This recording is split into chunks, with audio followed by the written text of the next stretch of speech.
All right, in this video, we're going to take the resolving remainders strategy that we learned in the last video, and we're just going to practice it with a couple more problems.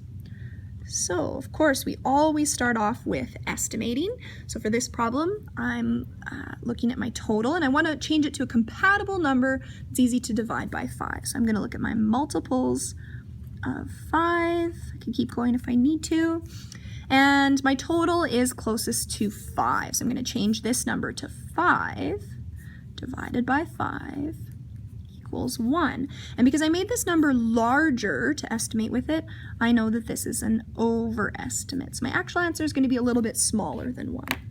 Now I can look at this as a large number problem. So here I'm ignoring the decimal. I'm just going to pretend this is 44. So this is tens and ones. So I start off with my 4. That's my biggest pieces. And I ask myself, how many in each? So I'm sharing with 5 people. I don't have enough. So I can't give any of those. So I just put a 0. I multiply, subtract, and I bring it on down. So now I have 44 to share into 5 groups. I know that 8 is the most I can put in each group. I multiply, subtract, and bring it on down. And I now know that I can add a 0 here. Adding a 0 after the decimal doesn't change my total. So I haven't changed how much I started with. And then I have something to bring it on down. So 40 into 5 groups, I know that 8 will work perfectly. I multiply, subtract, and I have a remainder of 0. So once I've divided all the numbers and I have a remainder of 0, I know I'm finished. So I need to put my decimal into my answer. I look at my estimate and I see my estimate was 1, but I knew it would be a little less than 1. So it makes sense for my decimal to go here. Now, as we learned in the last problem, for a final answer, when we're resolving remainders, we want to state our answer with the same number of place value columns after the decimal as our original question. So the question that the textbook gave me only had tenths. It only had this one number after the decimal. This one I added in, so that doesn't count. So when I state my final answer, I only want to have tenths. So I look at the next number, the one that I'm not going to use, but that will help me decide if I'm going to round up or round down. And I see that it's larger than 5, so I'm going to round up. So my final answer will actually be this 8 rounded up to a 9. So it'll be 0 and 9 tenths, which makes sense to me because I can imagine that if I had 8 tenths and 8 hundredths, that's almost a whole other tenth. I only need 2 more hundredths to make another tenth to make it 9 tenths total. So I can see that is closer to 9 tenths. So that makes sense to me. Okay, let's try one more problem. This one's got a little bit of a trick to it, which we'll see in just a minute. So still starting off like normal, I want to start off with my estimate. So I'm dividing by 3, so I'll look at my multiples of 3. 12, and I can keep going if I need to. Looking at my total, I think it's closest to 9. So I'm going to change my total to 9 divided by 3, which I know is 3. And because I made my total smaller to estimate with it, I know this is an underestimate.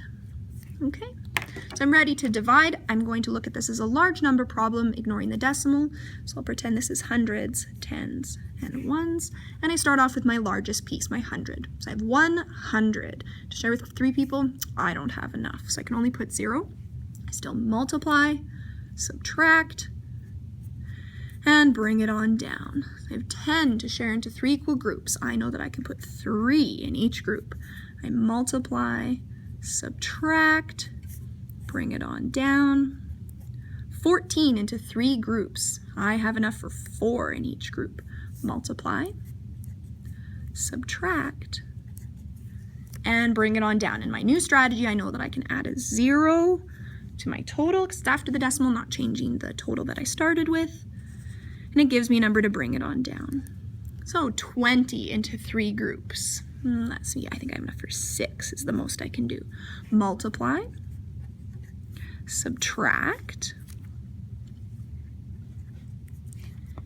and bring it on down. So I know that I can add 0 and bring it on down. 20, where have I seen that before? So I want to put 20 into 3 groups. I know I have enough for 6 in each group. I multiply, subtract, that's 2. Bring it on down. I'll need to add another 0.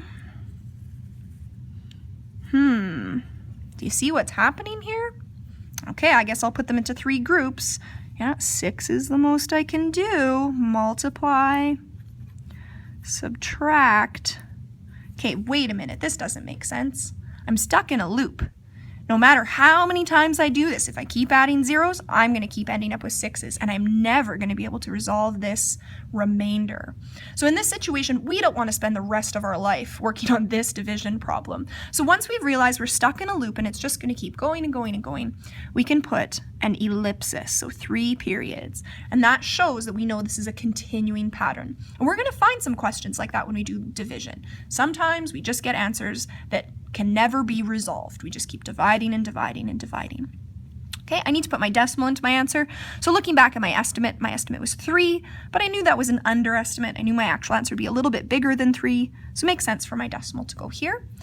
And we said that we need to state our answer with the same number of place value columns as the original question. So my original question from the textbook only had tenths. These ones I added, that doesn't count. So my stated answer needs to only have tenths. I'm going to look at the next number. It's a 6. So that tells me I need to round up. So I'm going to round the 4 up to a 5. And I can state my final answer as 3 5/10. And that's my final answer.